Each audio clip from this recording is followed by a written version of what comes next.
성부와 성자와 성령의 이름으로 아멘. 예수님과 어머니 하나 되신 성심을 통해 아버지의 뜻 안에서 기도드립니다. 사랑하는 하나님 아버지, 오늘도 저희들에게 아버지의 진리의 빛의 나라를 가르쳐 주시는 그 지고하신 사랑에 감사드립니다. 부디 아버지께서 말씀하시는 나라를 잘 알아듣고 깨달아 저희들의 사고방식과 정신, 정서가 될 수 있도록 축복해 주시옵소서. 아버지, 이 강의를 듣는 아버지께 속한 이 마지막 시대에 남은 자녀들이 있습니다. 그들을 세상의 모든 위험과 악으로부터 보호하시고 지켜주시옵소서. 그래서 이 올바르고 아름다운 정신의 각자의 위치에서 모두가 도전하여 본연의 자신을 찾고, 그래서 아버지께 기쁨만을 드리는 자녀들이 될 수 있도록 축복하여 주시옵소서. 이 모든 기도 우리 주 예수 그리스도의 이름으로 기도드리나이다. 아멘. 성부와 성자와 성령의 이름으로 아멘. 안녕하십니까? 하나님의 뜻 성교의 피아수녀입니다. 오늘도 여러분들과 함께 하느님 아버지께서 성경 말씀을 통해서 가르쳐 주시는 빛의 나라에 대해서 학습해 보도록 하겠습니다. 2021년 12월 19일 대림 제4주일입니다. 제1독서 미카 예언서 5장 1절에서 4절까지의 말씀입니다. 주님께서 이렇게 말씀하신다. 너 에프라타의 베들레헴아, 너는 유다 부족들 가운데서 보잘것없지만 나를 위하여 이스라엘을 다스릴 이가 너에게서 나오리라. 그의 뿌리는 옛날로 아득한 시절로 거슬러 올라간다.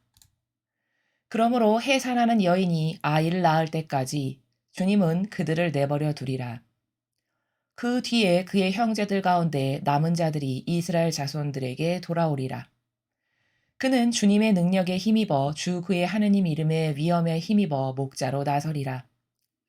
그러면 그들은 안전하게 살리니 이제 그가 땅끝까지 위대해질 것이기 때문이다. 그리고 그 자신이 평화가 되리라. 주님의 말씀입니다. 하느님 감사합니다.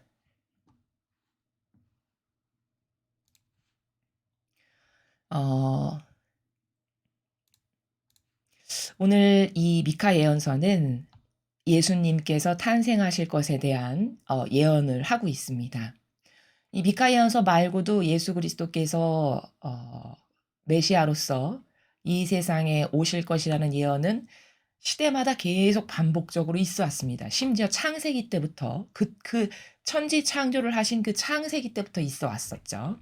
그만큼 예수 그리스도께서 세상에 오신다는 것은 반복적 예언이 있다는 건 뭘까? 그만큼 위대한 일이고 그만큼 중요한 거고 그만큼 인류의 빛이고 희망이다라는 강조의 아버지의 목적이시다라고 우리가 이해할 수 있습니다. 자, 그럼 여기 보시면요. 주님께서 이렇게 말씀하신다. 너 에프라타의 베들레헴아, 너는 유다 부족들 가운데서 보잘것 없지만 나를 위하여 이스라엘을 다스릴 리가 너에게서 나오리라. 진짜 예수님께서는 가장 보잘것 없는 곳에서 태어나셨죠. 실제적으로. 그래서 예수님께서 정말 가장 보잘것 없는 그 작은 고을에서 태어나셨다라는 것을 이 예언을 들은 후대의 사람들은 확인이 가능하죠. 아, 진짜 예언 말씀이 이루어졌구나. 이렇게 알 수 있죠. 그리고 사실은 가장 보잘것 없었기 때문에 그곳에서 예수님께서 태어나게 하신 것입니다. 아버지의 의지는요. 왜냐하면 그럴듯한 번듯한 있어 보이는 곳에서 태어나게끔 통상적으로 아버지는 그렇게 일을 하시지 않죠. 성경에서도 그것을 어떤 원리에서 말씀하시냐면 그 예수님께서 말씀하시는 것을 곳곳을 보면은 다 있어 보이고 그럴듯한 것은 가짜, 인간을 속이는, 하나님을 흉내내서 탈취하고 자기가 사욕과 욕망을 채우기 위해서 살아가는 이런 세력들이 다 있어 보이고 그럴듯한 것이었지, 사실 하느님의 모든 일꾼들도 그랬고 심지어 예수님까지도 정말 보잘것없고 미천해 보이고, 그래서 모든 사람들이 무시하고 깔보고 박해하고 핍박하고, 주님의 실제적인 일꾼들은 다 이랬습니다. 그것을 통해서 아버지께서 통상 어떻게 다스리시고 아버지 뜻을 이루어 나가시는지 우리는 발견할 수 있다라는 점이죠. 그런 원리 때문에 예수님조차도 그렇게 보잘것없고 아무도 거기서 무슨 메시아가 나와. 아이, 그런데 뭐가 볼 게 있겠어. 이런 곳에서 태어나게 하셨다라는 점이고, 이것 말고도 예수님께서 그렇게 볼품없는 마국간 말구유에서 태어나게 하신 것은 다른 여러 가지 영적 이유들이 있습니다. 영적 순례 24시간이라는 책을 보면 잘 나오는데, 그 당시 예수님께서 오실 때 예수님께서 영적으로 봤을 때 태어나실 만한 깨끗한 곳이 아무 데도 없었다는 거예요. 그저 순수한 자아라고 하는 것은 없는 동물이 밥 먹는 말구유, 그것이 영적으로는 가장 깨끗했다라는 점이고요. 그래서 거기 태어나실 수밖에 없었고, 또 두 번째는 아무도 예수님이 태어나시는 걸 반기는, 기뻐하여 맞이하는 마음의 자세가 인류에 되어 있었지 않았기 때문에, 그랬기 때문에 받아들이는 곳이 없어서 말구유에 태어나실 수밖에 없었다. 이런 이유도 있고 여러 가지 영적인 이유들이 있습니다. 그래서 가장 보잘것없는 곳에서 나를 위하여 이스라엘을 다스리리가 나올 것이다. 이렇게 예언을 했는데 진짜 예수님께서 그렇게 탄생하셨다는 점이고요. 그의 뿌리는 옛날로 아득한 시절로 거슬러 올라간다. 그러므로 해산하는 여인이 아이를 낳을 때까지 주님은 그들을 내버려 두리라. 해산하는 여인이 성모님께서 예수 그리스도를 이 세상에 탄생하게 하실 때까지 그들을 내버려 두신대요. 이건 무슨 말씀이시죠? 잘못된 길로 걸어가고 있는 영혼들도 가만히 그냥 아버지는 내버려 두신다는 거예요. 그 뒤에 그의 형제들 가운데 남은 자들이 이스라엘 자손들에게 돌아오리라. 자, 그렇게 내버려 두는 가운데 그 뒤에 그 형제들 가운데 남은 자들이 이스라엘 자손들에게 돌아오리라. 이것은 무슨 말씀입니까? 귀양 갔다가 다시 돌아온 이스라엘 백성들을 두고 예언하시는 말씀이죠. 근데 진짜 그렇게 됐죠. 진짜 귀양 갔다가 3차에 걸쳐서 귀환해서 다시 자신들의 나라로 돌아오잖아요. 그 이야기를 하시는 거고요. 그는 주님의 능력에 힘입어 주 그의 하느님 이름의 위엄에 힘입어 목자로 나서리라. 예수님께서 주님의 위대한 권능으로 아버지와 완전히 하나 되셔서, 그래서 예수님께서 행하시는 건 다 아버지가 행하시는 거였죠. 겉은 예수님이시지만 속은 아버지의 신성으로 가득 차신 거죠. 우리는 그것을 저희 사명은 영성적으로 표현할 때 이건 용해됐다 이렇게 이야기합니다. 그냥 하나 되는 것도 넘어서서 용해돼서 분간이 되지 않을 만큼이다 해서 용해라는 단어를 쓰는데요. 그 정도로 하나 되셔서 예수님이 행하신 건 이렇게 팔 하나를 들어 올리시는 것도 아버지께서 사실은 들어 올리시는 이런 영성의 단계죠. 그래서 그런 주님의 권능과 능력에 힘입어서 주 그의 하느님 이름의 위엄에 힘입어, 아버지께서 모든 것을 예수님 안에서 하셨기 때문에 말씀만 하시면 그 권능과 위엄이 모든 사람들을 압도하고도 남을 만큼이었죠. 그래서 성경에는 그렇게 말씀하시죠. 한 번도 본 적 없는 권위다. 이렇게 이야기하잖아요. 그렇죠? 군중들이. 아니 저희에게선 어떻게 저런 권위가 나올까? 우리는 지금까지 한 번도 본 적 없는 권위다. 이렇게 말을 합니다. 그 권위가 바로 뭐냐? 인간은 권위를 자기적으로 만들어내죠. 어떻게 만들어내죠? 있어 보이는 형상적인 것을 취함으로써 권위를 만들어냅니다. 예를 들면은 삼중관의 모자를 만들어서 쓰는 거죠. 높이 권위 있는 사람처럼 보이기 위하여. 지팡이도 조그맣게 만들면 안 돼요. 크고 무겁게 만들어서 수건으로 막 감싸고 이렇게 천천히 들고 다니고요. 그리고 옷도 길이를 길게 해서 바닥을 쓸고 다닐 만큼 길게 해가지고 마치 엄청난 권위가 있어서 함부로 범접하면 안 될 것 같은 이런 다양한 옷차림과 코스프레를 통해서 자기적인 인간적 권위를 만들어내죠. 근데 영적인 세계를 모르면 그 권위에 속을 수밖에 없습니다. 근데 예수님의 권위는 여기 3절에서 말씀하셨지만 아버지의 능력과 권능이 그 안에서 용해되셨기 때문에 자연적으로 흘러넘치는, 도저히 인위적으로는 흉내가 낼 수 없는, 왜? 아버지의 능력이 다 펼쳐지니까요. 그러한 위엄과 권위를 예수님께서는 보여주셨기 때문에 그 당시에 예수님의 어떤 치유의 기적을 받았거나 말씀을 들은 군중들은 와, 저런 권위는 한 번도 본 적이 없는데 이렇게 고백할 수밖에 없었던 거죠. 바로 그 내용을 그렇게 아버지의 권능과 이름의 위엄에 힘입어서 목자로 나서게 될 거다. 진짜 그렇게 인류의 목자로서 오셨죠. 그러면 그들은 안전하게 살리니 이제 그가 땅끝까지 위대해질 것이기 때문이다. 자, 그렇게 예수님께서 오시게 되면 인류는 안전하게 산대요. 안전하게 진짜 살았습니까? 이스라엘 백성이? 안전하게 살기는커녕 예수님 다녀가신 뒤 한 30여 년 뒤에 AD 70여 년경에 이스라엘은 완전히 망했습니다. 그렇죠? 그럼 뭐 안전하게 살리는 건 무슨 말이에요? 망했는데. 이것은 이스라엘을 국한해서 두고 하시는 말씀이 아니라 하느님의 백성들. 근데 그들의 육을 두고 하신 말씀이 아니라 그들의 영혼. 그들의 영혼이 예수 그리스도와 하나 되었기 때문에 영적으로 안전하고 보호되고 평화롭게 살아갈 것이다. 이렇게 말씀하시는 것이죠.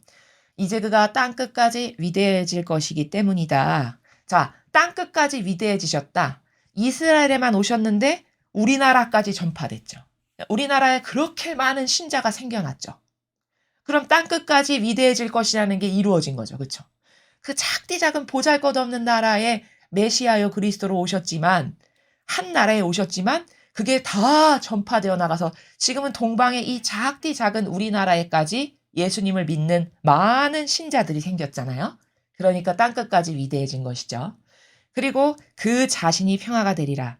자, 예수님께서 평화가 되신다는 것은 무슨 말씀이실까요? 평화라는 거는 하느님과 인류가 소통했을 때 평화가 건설되는 겁니다. 사람은 전쟁 없고 안 싸우면 평화야. 이렇게 생각하지만 그것은 형상적인 겉에 드러나는 모습에 불과한 것이고 여기서 말씀하시는 평화라는 단어는 성경에서 평화다 하면 다 본질을 말씀하시는 거거든요. 그렇기 때문에 본질적으로 인간이 평화로우려면 어떻게 해야 될까요? 하느님과 소통 관계에 개통의 문이 열려가지고 거기 오해가 없어야 돼요. 그렇죠? 자, 그렇다면 하느님과 소통의 관계의 문을, 통로를 열어서 그 하느님이 어떤 분이신지를 가르쳐주고 그래서 하느님께 어떻게 반향해야 되는 거고 그런 아버지는 우리를 어떻게 사랑하시며 이런 것을 다 누가 가르치셨어요? 예수님께서 가르치셨죠. 그렇게 가르치심으로써 인류에게 하느님과 우리 사이의 관계에 오해가 없도록 새로운 통로를 하나, 수로를 개통해서 여신 겁니다. 그걸 평화를 건설하신 거예요. 그래서 여기서 그 자신이 평화가 되리라는 것은 하느님과 인류의 관계를 소통하는 개통의 문을 활짝 여심으로써 이제 인류가 아버지가 어떤 분이시고 하느님이 무엇을 좋아하시고 우린 그런 아버지께 어떻게 반향을 해야 되는 거고 이런 것을 우리가 지금 배워가고 있고 알아가고 있고 깨닫고 있고 눈이 열리고 있죠. 이게 바로 아버지의 그 뜬 나라의 평화를 예수님께서 건설하셨기 때문에 이런 개통의 문이 열렸기 때문에 우리가 평화를 점점 알고 구현해 나가고 있는 것이다 라는 것입니다. 그래서 오늘 이 미카 예언서는 예수님께서 세상에 오실 거고 그 예수님 덕분에 인류는 새로운 아버지와의 올바른 소통의 관계인 평화를 건설해 나갈 거다라는 예언 말씀인데 이 예언 말씀이 수천 년 뒤를 살아가는 우리는 정말 그렇게 다 되었구나, 이루어졌구나 라는 것을 확인할 수 있다라는 진실이죠. 성경이 위대한 것은 이 모든 것이 실제적으로 이루어졌다라는 점 때문에 위대한 겁니다. 그렇죠? 세상에 그 대단하다라고 하는 지식은요. 특히 이 지식을 갈구하는 사람이 매력적이다라고 느끼는 것은 어떤 철학이나 어떤 논증을 통해서 입증하는 그럴듯한 있어 보이는 그런 학문들을 되게 지적인 욕구가 있는 사람들이 좋아하거든요. 근데 그런 학문을 1차원적인 나라에서는 좋아할 수 있으나 그런 학문이 이 진리를 알게 되면 점점 식상해져요. 왜냐? 거기는 참된 진실과 사실은 없는 거거든요. 근데 성경은 왜 배우면 배울수록 희망이 샘솟고 생명이 차오르고 기쁨으로 가득하냐면 수천 년 전에 예언했는데 그게 진짜 이루어졌다라고 하는 이 참 때문에, 이 참됨 때문에 와, 이런 게 가능하단 말이야? 우리 아버지는 진짜 위대하시구나. 아, 진짜 오차나 오류라는 거는 없는 나라구나. 이런 것 때문에 이 매력 때문에 이 기쁨 때문에 이 참됨 때문에 성경을 배우고 공부하면 할수록 기쁜 거고 행복한 거고 만족감을 느끼는 거고 더 깨닫고 싶고 알고 싶고 이렇게 되는 거거든요. 그래서 여러분들께서 매일 저희 강의를 들으시면서 학습을 하시는 이 신적 질서의 세계에 대해서 개통이 된다는 거는 사실 엄청난 축복입니다. 여러분이 이 지상에서 그것을 몇 퍼센트나 발견하고 깨달으실지는 잘 모르겠으나 천상에 죽고 나서 이 다음에 가게 되면 '와 내가 그때 진리를 만난 건 정말 천운이었어.' 이것을 죽고 나서나 발견하게 될 거라고 감히 생각을 합니다. 왜냐하면 이 아둔한 인간적이라고 하는 이 머리는 진짜 천상의 나라를 억만분의 1 정도만 안다라고 말해야 될까요? 그 정도밖에는 이해할 수 없는 차원의 경지 그 수준이라고 생각을 하거든요. 그래서 여러분께서 이 진리를 하느님께서 특별히 가르쳐 주셔서 지금 배우고 있는 이 현실에 항상 감사드리면서 이 가르쳐 주시는 올바른 사고방식을 자꾸 여러분의 사고방식이 될 수 있게끔 갈망하시고 기도하시고 청원하시면서 그리고 역겨운 내가 여태까지 깨닫지 못해서 붙들고 살았던 내 자아는 자꾸 버리는 이런 실제적인 노력과 갈망과 의지를 아버지께 봉헌드리시면 여러분의 정신과 정서와 기호와 경향까지도 바뀌게 됩니다. 사람은요 자기가 달라지는 것은 잘 몰라요. 왜냐하면 인간의 그 한계가 자기 자신에겐 다 누구나 관대하거든요. 그렇기 때문에 자기가 잘 됐어도 자기 탓인 것 같고 자기가 좀 부족한 것은 '왜 나만 가지고 그러지? 남은 더 심한데?' 이런 식으로 변명을 하고 내피셜을 하는 게 인간의 수준입니다. 그렇기 때문에 진리를 배워서 여러분의 정신 세계가 점점 좋아져도 여러분 스스로는 잘 못 느끼세요. 그러나 그걸 가장 먼저 잘 느낄 수 있는 사람은 주변의 가족들입니다. 여러분하고 가까이 관계성을 맺는 사람들은 여러분이 진리를 통해서 한 해, 두 해, 10년, 20년 이렇게 배우게 되시죠. 그러면 저 사람 마인드가 달라. 옛날하고 많이 달라졌어. 이런 것을 그 옆에 있는 사람의 증언을 통해서 깨닫게 되거든요. 자기 자신에 대한 객관화가 잘 안 되기 때문에 인간은. 그래서 그런 것에 기쁨을 가지시고 영예로 여기시면서 여러분이 먼저 달라진 삶을 살 수 있도록 노력을 하시고 주변 사람들에게도 자꾸 전하셔서 이런 올바른 정신 세계를 자꾸 퍼뜨려 나가는 그래서 아버지의 도구가 되어 드리는 이런 영혼들이 되셔야 한다는 것을 덧붙여서 말씀을 드립니다. 계속해서 복음 말씀 함께 보시겠습니다. 루카복음 1장 39절에서 45절까지 말씀입니다. 주님 영광 받으소서. 그 무렵 마리아는 길을 떠나 서둘러 유다 산악 지방에 있는 한 고을로 갔다. 그리고 지카리아의 집에 들어가 엘리사벳에게 인사했다. 엘리사벳이 마리아의 인사말을 들을 때 그의 태안에서 아기가 뛰놀았다. 엘리사벳은 성령으로 가득 차 큰 소리로 외쳤다. 당신은 여인들 가운데서 가장 복되시며 당신 태중의 아기도 복되십니다. 내 주님의 어머니께서 저에게 오시다니 어찌된 일입니까? 보십시오. 당신의 인사말 소리가 제 귀에 들리자 저의 태안에서 아기가 즐거워 뛰놀았습니다. 행복하십니다. 주님께서 하신 말씀이 이루어지리라고 믿으신 분. 주님의 말씀입니다. 그리스도님 찬미합니다.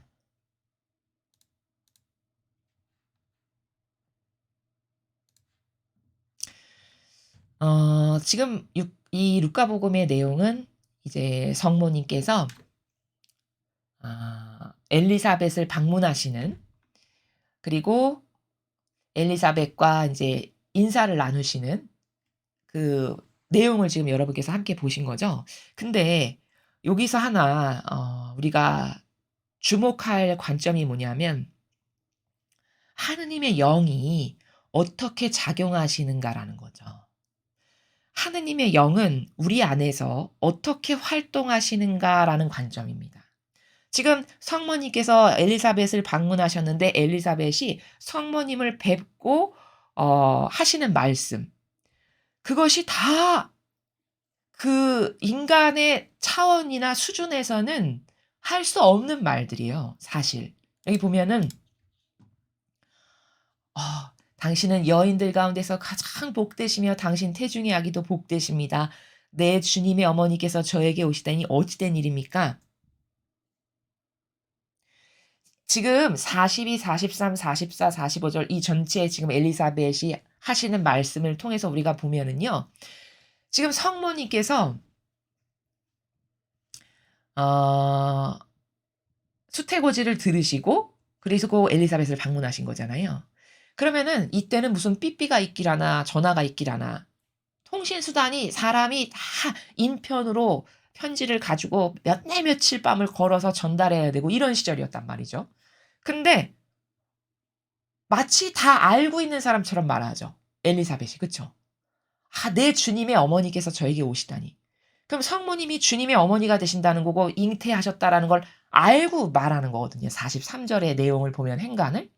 근데 이걸 미리 막 기별을 했냐? 그런 차원이 아니란 말이죠. 전혀 모르고 성모님께서 그냥 방문하신 거예요. 근데 마치 그것을 다 알고 있는 사람처럼 엘리사벳이 화답을 드리죠. 그럼 이것을 통해서 우리가 발견할 수 있는 건 뭐냐면 이건 지금 이 사람이 이 엘리사벳이라고 하는 한 인간이 자기의 인간적 의견으로 말을 하는 게 아닌 나라라는 거예요. 이건 순전히 이 사람이 지금 영의 도구로 선택이 돼서 성령 하느님께서 그 영혼 안에서 말씀하시는 나라라는 거죠. 그것을 41절에서 이렇게 표현하죠. 엘리사벳은 성령으로 가득 차 큰 소리로 외쳤다. 이렇게 표현을 하죠. 바로 그 부분이 하느님의 영이 이 영혼을 엘리사벳이라는 영혼을 사로잡아서 그 영혼 안에서 지금 말씀하시는 거구나. 이렇게 알아듣는 것이 올바르게 알아듣는 거라는 겁니다. 자, 그래서 여기 보면은 앞에 잠깐 보시면 엘리사벳이 마리아의 인사말을 들을 때 그의 태안에서 아기가 뛰놀았다. 자, 성모님하고 인사를 나누시는데 엘리사벳 태안에 있는 세례자 요한이죠. 그러니까 아기가 뛰놀았대요. 이게 뭘까? 그 아기가 뭘 알고 뛰노는 거예요. 벌써 그 영을 알고 태안에 있는 아기도 그 영에 반향을 하는 거죠. 그러니까 이런 별것 아닌 것 같은 작은 것에 다 반향을 하는 요런 나라가 영의 세계라는 겁니다. 우리가 그런 영의 세계에 대해서 올바르게 인식을 해야 된다라는 것이죠. 그리고 성령으로 가득 찼다라는 이 나라도 어떤 차원을 말씀하시는 거냐면 이미 그 영혼 안에 주님의 빛으로 가득 찬 상태. 그래서 이거는 인간인 엘리사벳이 말을 하는 게 아니라 그 영혼을 차지하신 아버지의 영께서 그 영혼은 육만 빌려드린 상태고 도구가 돼서 그 안에서 아버지가 말씀하시는 이런 차원의 구현을 지금 우리가 보고 있다라는 거죠. 영의 세계는 이렇게 아버지께서 활동하신다는 거예요. 영혼들을 도구로 쓰셔서. 그래서 우리도 얼마든지 이렇게 엘리사벳처럼 하느님 아버지의 그 영의 도구가 되어 드릴 수 있다라는 점입니다. 이거는 특별한 막 어떤 특정한 사람만 되는 거다? 그것은 잘못된 인식이에요. 누구나 이렇게 하느님 성령의 도구가 될 수 있다라는 사실이죠. 필요한 것은 뭘까? 올바른 반향을 과연 누가 얼마만큼 하느냐에 따라서 하느님의 도구로 쓰여지는 것도 다 다르다라는 거죠. 그래서 영은 우리들 안에서 이런 일을 하실 수 있으나 그러나 받은 은총에 따라서 0%, 1%서부터 100%, 10,000%, 억만 %까지 그 사람 안에서 아버지의 영광이 드러나고 영이 발현되어 나오는 것은 다 천차만별로 다르지만 사람은 다 똑바른 의지라는 건 뭐냐면 아버지 뜻 안에서 제 뜻은 다 버리고 저는 오로지 아버지와 하나 되겠습니다. 이 올바른 의지로 그것을 실행해 나가면서 그런 아버지께 올바른 반향들을 드리는 근본이 갖춰져 있는 영혼이라면 아버지께서 그 영혼을 도구로 쓰실 수 있는데 그것은 천차만별로 사람마다 다 다른 거고 다를 수밖에 없는 것은 반향하는 순도도 인간마다 다르죠. 예를 들면 다니엘처럼 반향하는 영혼도 있고 삼손처럼 중간에 어떤 에러가 생기는 경우도 있잖아요. 은총을 못 받은 게 아니라. 그쵸? 세례자 요한처럼 은총을 가장 많이 받았으나 반향은 제일 못해서 하늘나라의 꼴찌에 가는 경우도 있고 이렇게 천차만별로 다른데 그것은 하느님의 은총이 부족해서가 아니라 자신의 반향 탓이었다는 거예요. 다. 그렇죠. 여러분 세례자 요한에게 은총이 부족했을까요? 절대 그렇지 않죠. 절대 그렇지 않다는 걸 예수님이 친히 증언하십니다. 뭐라고 증언하셨죠? 여인에게서 태어난 이들 중에 세례자 요한보다 더 큰 은총을 받은 사람은 없다. 이렇게 말씀하셨어요. 그 말은 뭐냐면 하느님이 주신 축복이 그 사명을 하기 위해서 차고 넘치도록 이미 주셨다는 거예요. 더 큰 은총을 받은 사람은 없다는 게. 그러나 그의 반향이 부족했기 때문에 도출한 열매는 결국 사명을 똑바로 완수하지 못했다라는 것이죠. 그래서 예수님께서 그의 열매적 결과를 말씀하시기를 그러나 천상에 가면은 세례자 요한보다 더 작은 사람은 없을 거다. 이렇게 이미 말씀을 하시잖아요. 그래서 반향이 정말 중요한 겁니다. 인간의 차원에서는. 내가 올바른 반향을 하고 있는가. 아버지 뜻 안에서. 인간적인 게 있다면 올바른 반향을 할 수가 없습니다. 그래서 자꾸 자아를 뜯어버려야 된다. 없애버려야 된다. 계속 그것을 부정해야 된다. 이렇게 말씀을 드리는 거거든요. 그것이 많으면 많을수록 아무리 은총이 있어도 희석되겠죠. 그렇죠? 그리고 변질되겠죠. 이렇게 되는 것이 성경에 나오는 많은 하느님의 일꾼들을 통해서 우리가 학습할 수 있는 결과들이죠. 그래서 다양한 도구로 아버지는 다 쓰시고 그렇게 하시길 원하시지만 문제는 나의 부족한 반향 때문에 하느님께서 계획하시는 바가 어떤 사람에게는 이루어지고 어떤 사람에게는 이루어지지 못하는 것은 다 나의 반향의 탓이다. 라는 것을 우리가 알고 아버지 뜻에 더 잘 반향할 수 있는 은총을 주십시오. 이런 기도를 수시로 여러분께서 드리셔야 된다라는 것을 말씀을 드립니다. 그래서 오늘은 일독서는 미카 예언서를 통해서 예수 그리스도께서 세상에 탄생하셔서 평화를 건설하실 것이다 라는 예언을 우리가 함께 공부했고요.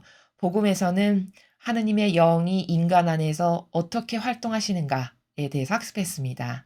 이 모든 것들이 이제 우리들 안에서 구현할 수 있도록 여러분께서 학습하신 것을 가지고 일상생활에서 매 순간순간 적용해 보시는 그런 하루하루가 되시길 바라겠습니다. 이상으로 2021년 12월 19일 대림 제4주일 복음 해설을 마치겠습니다. 감사합니다.